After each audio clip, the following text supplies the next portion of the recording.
Le Krav Maga a le vent en poupe. Cette méthode de self-défense, mélange de boxe, de judo et de lutte, fait de plus en plus d'adeptes chez les adultes, hommes et femmes, mais aussi auprès des juniors. On leur apprend des gestes simples pour faire face à une éventuelle agression. La première étape étant de prendre conscience de son statut de victime. Explication avec Grégory Hofkens, instructeur de Krav Maga en Sarthe.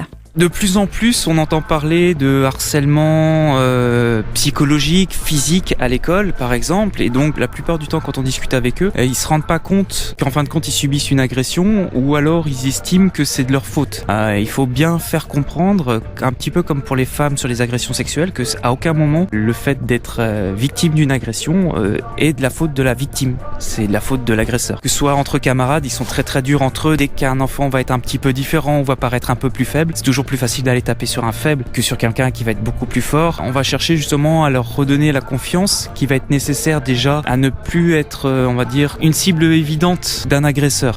Et dans la région, tout le monde n'est pas sur la même ligne. Si un stage ouvert aux 6-12 ans est organisé samedi prochain à la Ferté-Bernard, le club de Krav Maga de Damigny, par exemple, refuse l'accès aux moins de 14 ans.